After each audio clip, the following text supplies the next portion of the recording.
Mrs. Jennings is not everyone. I like her. She talks about things. We never talk about things. Hush, please. That is enough, Margaret. As we know, Margaret Dashwood is the youngest of the three Dashwood sisters in Sense and Sensibility, often lingering on the edge of scenes, more curious than critical, more watchful than outspoken. She rarely speaks, and when she does, it's usually a moment of humour, teasing or unexpected clarity. She might seem a minor character, too young to carry much weight in a story filled with romantic tension and emotional depth, but Margaret's presence, though quiet, is deliberate. Jane Austen doesn't waste words or space in her novels, and she certainly didn't include a 12-year-old girl for no reason. In fact, it's unusual. Austen rarely gives a child character this much visibility. In Emma, the children fade into the background, and even in Mansfield Park, Fanny's siblings make only fleeting appearances. Margaret is different. She watches, she comments, and every now and then she tells us something the adults won't or can't say. Perhaps Jane Austen included her not just to round out the Dashwood family, but to show us quietly what early emotional awareness looks like. So in this episode, I want to take a closer look at Margaret, not just as the little sister, but as a figure of emerging insight. A girl on the edge of growing up, already absorbing the disappointments and desires that shape the women around her, and offering flashes of truth when we least expect them.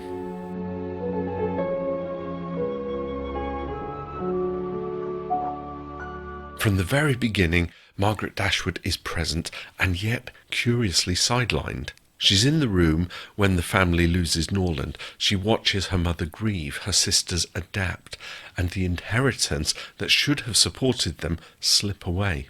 But unlike Elinor or Marianne, Margaret doesn't voice her sorrow. She listens, she observes. And Austen lets us know that this matters. We're told Margaret had none of her sister's accomplishments, but considerable natural cleverness. That word natural is key. Margaret isn't polished, she isn't refined, but she's perceptive, and importantly, she's unfiltered.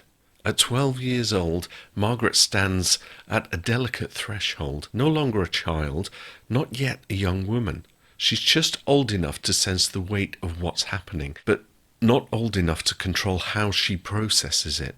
Her instinct is to notice and to comment, even without realising the full impact of what she says.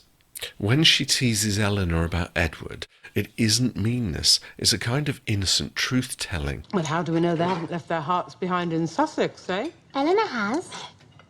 Ah, now we come to it. I thought I saw a little blush. She's picking up on something real, and she says it out loud, because no one's yet taught her not to.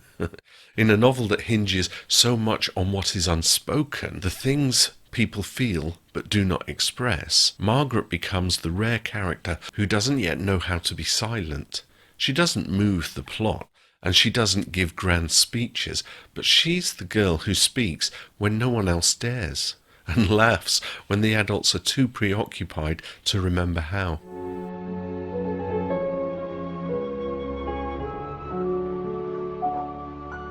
So we've already spoken about Margaret's presence in the wake of her father's death, but what happens after that first shock passes? Elinor becomes the quiet strength, Marianne the storm of feeling, Mrs. Dashwood the shattered widow, but Margaret retreats. There are no tearful speeches, no cries for attention.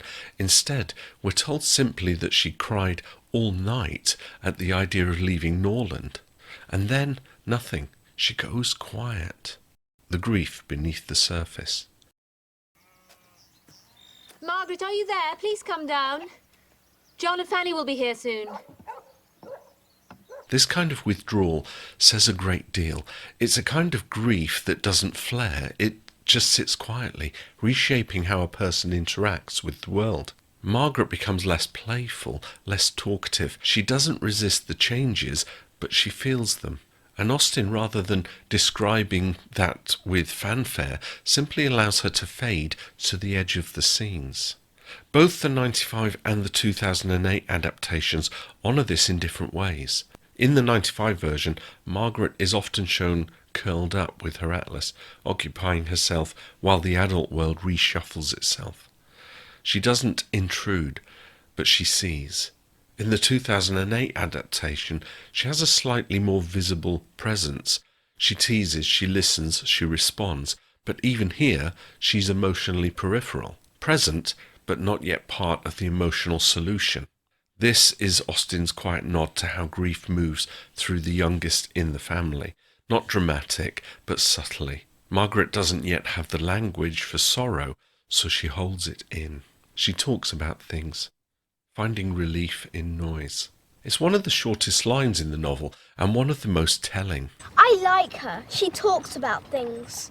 We never talk about things. Margaret is, of course, speaking about Mrs. Jennings, a woman loud, meddlesome, and to the Dashwoods, often exhausting. But to Margaret, she's a kind of relief. After weeks, possibly months, of silently suffering, veiled adult conversations, and emotional restraint, here's a person who simply says what's on her mind.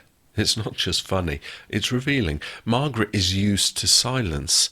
The room's full of worried glances and half-finished thoughts, to a home where no one quite wants to say what they feel. Mrs. Jennings, in all of her unfiltered cheer, represents a different kind of energy, one that Margaret finds oddly comforting. What sort of man is he, Miss Dashwood? Butcher, baker, candlestick maker? I shall winkle it out of you, you know. And here, Austen gives us one of her most subtle insights, that even children long for emotional transparency. That sometimes it's not wisdom or guidance they need, but noise. Noise that isn't heavy with tension, words that aren't hiding pain. And it's a beautiful moment. A child recognising honesty, not in wisdom, but in volume. She's not the heart of the story, but perhaps she's the echo, a small voice reflecting the atmosphere around her, untouched by the constraints of society, maturity, or expectation.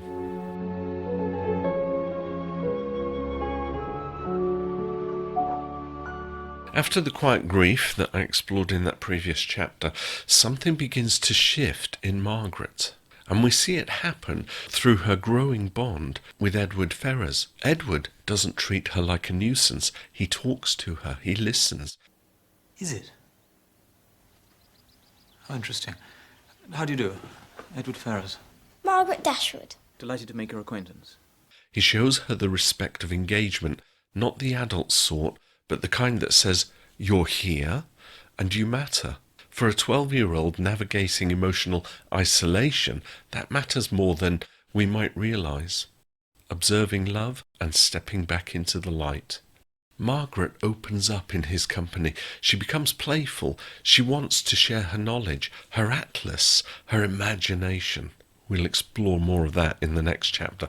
But even now, we begin to see her emerging. It's a matter of principle. You are quite right. I will speak to my sister about it. Meanwhile, how about setting your sights a bit higher than a pony? And with that renewed confidence comes another trait, observation. It's Margaret who picks up on the growing closeness between Edward and Elinor. She sees it quietly and internalises in the way that children often do, not through analysis, but through absorption. And when she casually declares that Elinor and Edward are in love, it isn't a performance, it's simply that she believes it to be true.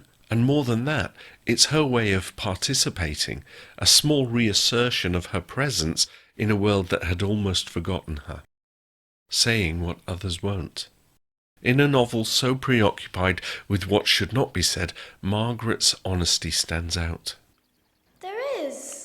There is, and his name begins with an F. Margaret. An F, indeed. Now, there's a promising letter. Let me... She doesn't reveal Elinor's feelings to be cruel or clever. She's simply untrained in the art of discretion. What makes her, in Austen's world, oddly valuable? In the drawing room full of adults hedging around the truth, it's the youngest Dashwood who dares to name it. On my word, I quite envy you. Then you should go live there, Aunt Fanny, and we will stay here at Nolan. There's a particular kind of social awkwardness that arises when someone blurts out a hidden truth. Everyone freezes.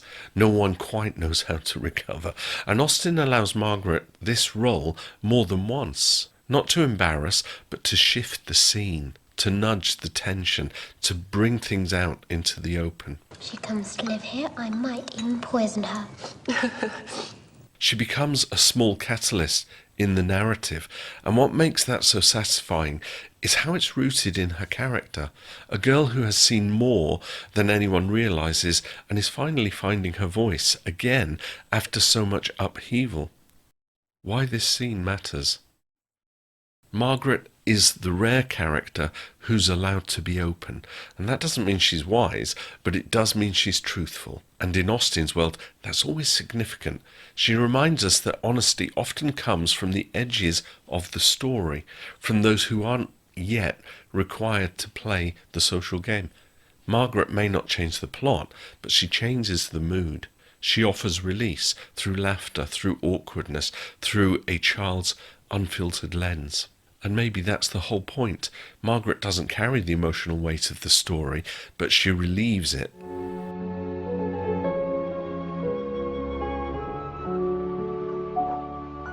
Margaret may not drive the plot forward like Elinor or Marianne, but in the scene with the Atlas, she becomes something else entirely, a mirror of potential, both emotional and intellectual. Though we never quite see them poring over pages together, the Atlas becomes a shared language, the way for Edward to draw Margaret out and meet her on her own intellectual ground. Which, as you know, starts in Vladivostok and ends in Wimbledon. Precisely. The source of the Nile is in Abyssinia.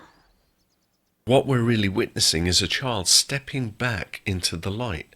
Grief fades, if only briefly, and in its place we see wonder. This isn't just a sweet moment, it's Austen showing us the value of engaging a young mind and the power of small kindness from people who notice. A window into Margaret's mind. The Atlas is more than just a prop. It's a symbol of Margaret's inner world, a place where she still has control, where she can imagine, explore, and dream far beyond the boundaries of Norland or Barton Cottage. In both adaptations, this scene is quietly but beautifully portrayed. The 95 version, it's tender and light-hearted. Margaret hiding under the table, Edward coaxing her out, Elinor watching with fondness. The Atlas becomes the bridge, the physical object that connects them. In the 2008 adaptation, the moment is subtler, but no less important. Libraries should be full of dusty old books and nooks and corners and places to hide away in. We still get the flicker of delight in Margaret's eyes, that sense that someone has noticed her, and more importantly, understood her. What Austen is showing us here is that Margaret is not aimless or lost. She's highly observant, deeply curious, and emotionally tuned in. She just needs space to express it. The Atlas scene proves that she's more than a background character. She's a girl in development, and Edward treats her accordingly. Not as a child to be humoured, but as a person with real thoughts and feelings. A world beyond the room. So in a story filled with characters who are governed by duty, wealth and social positioning, Margaret and Edward's brief connection feels quietly revolutionary. There's no agenda in it, no performance. It's a scene built on simple attention. Edward's kindness does something that grief and relocation could not. It draws Margaret back into the fold. She starts to speak more, to watch more openly, and this in turn sets the stage for her later observations. The moments when she names what others are too polite to or fearful to mention. But it all begins here, with an atlas, a map of the world, and a man who sits down to look at it with her. This moment is also a subtle reflection of Austen's emotional values. Margaret isn't presented as silly or spoiled. She's quietly, intellectually engaged, and Austen rewards her for that, not with speeches but with dignity. She gives her a world of possibility through something as humble as a book of maps. It's a lovely reminder that The smallest characters can hold the greatest meaning if someone is kind enough to look. And in Edward's quiet attentiveness to Margaret, his ability to draw her out without fanfare, we glimpse something of his deeper calling, his natural empathy, his quiet manner, and the kind of life he yearns for, one of gentle duty, quiet stewardship, and meaningful connection, rather than performance or prestige. They're all reflected in his bond with Margaret. He doesn't try to win her over. He doesn't instruct or posture. He simply joins her world with grace and attentiveness. That kind of rational intelligence, quiet leadership really, is exactly what would make him a natural clergyman. I barely had a civil word from Marianne. My dear Fanny, they've just lost their father. Their lives will never be the same again. Not for show, but for service. This is a man who seeks peace, not power. His patience, his gentleness, and his ability to nurture others speak of the kind of life he desires, not as a figurehead, but as a quiet shepherd of hearts. And with Margaret, he's already begun the work.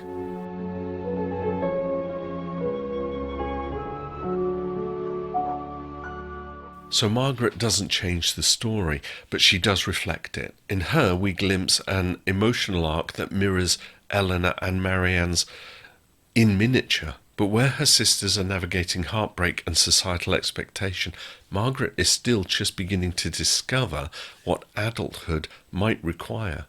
Austen uses Margaret not only to contrast her older siblings, but to ask a quiet question. What kind of woman will she grow up to be? The mirror of her sisters. Margaret is often positioned, quite literally, between Elinor and Marianne. One is all reserve and responsibility, the other is feeling and fire. And Margaret, in all of her youth, is watching them both. She listens more than she speaks. She observes what decorum looks like. She sees how sorrow is handled, how love is managed, how secrets are kept. And in this way, she becomes a subtle reflection of both sisters. Someone who might one day possess Marianne's passion, tempered by Elinor's restraint. Jane Austen doesn't give us a moment of clarity for Margaret's future, but she gives us the pieces. Margaret, as young as she is, has a mind for knowledge and a heart full of empathy and the beginnings of emotional insight. She's already absorbing the lessons that others are learning the hard way. The question of who she will become. As I've said, Jane Austen doesn't waste characters. Margaret isn't a filler, she's potential. And in many ways, she represents the reader's hope that something good might come from all of this heartache.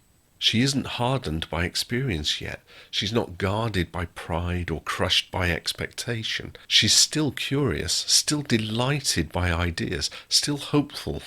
And in the world of Sense and Sensibility, that makes her quietly radical. If Elinor represents sense, and Marianne sensibility, then perhaps Margaret, in her small and observant way, hints at a future that could hold both. We may not follow her journey into womanhood, but we feel the possibility, and Austen gives us just enough to believe that Margaret Dashwood, when her time comes, might navigate her path a little more wisely and perhaps a little more freely than her sisters who came before her. A future unwritten. Many readers have asked, what happened to Margaret? Austen doesn't tell us. There's no epilogue, no marriage, no final letter. But perhaps that's the point. Margaret's story hasn't begun, not properly. And in that open space, Austen gives us something rare, possibility. Imagine if Austen had lived beyond her 41 years, perhaps long enough to write a new story centred on Margaret, with Elinor and Marianne simply taking their place as side characters. What a wonder that would have been. There's something quietly profound in the way Margaret is left. She's witnessed sorrow, resilience and healing. She's seen love falter and endure, and she has done it all from the sidelines, where so many of Austen's young clever girls begin. In Margaret, we may even hear the faintest echo of Jane Austen herself, a curious, observant girl in a bookish household, watching the world of adults and beginning to understand its strange rules.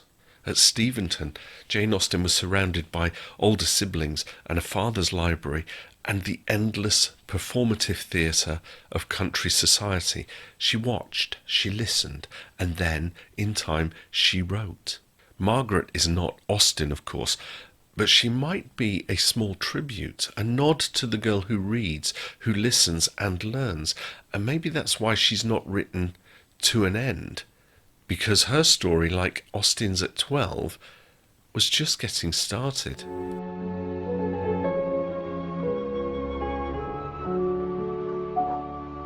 Margaret doesn't get a grand speech. She doesn't make any declarations or write any revealing letters. She doesn't fall in love or lose it, but somehow she's always there, listening, noticing, quietly colouring in the spaces around the story's edges. And that's the point.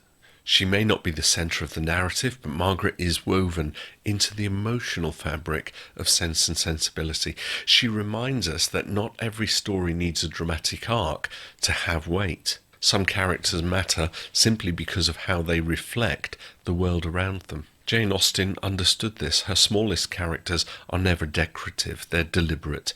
In Margaret, we see the girl who watches, learns, absorbs. She doesn't rush to grow up. She simply stays present and full of wonder. And maybe that's what makes her so memorable, not just her lines or her role in the plot, but her ability to remind us what it feels like to be just on the edge of knowing, still hoping. Austen closes her novel without telling us what becomes of Margaret, but perhaps that's her most generous act, letting us imagine it, a quiet future, still unwritten, brimming with possibilities. And in that spirit, I'll bring this reflection to a close. Thank you, as always, for joining me. If this exploration has sparked something, if Margaret now seems more vivid, more meaningful, then hopefully you'll take a look at my playlist for Sense and Sensibility. It's been a joy uncovering these characteristics with you, all of your comments, all of your interaction. And there's still more to come, so don't forget to drop a comment, and I'll see you in that next video. Bye for now.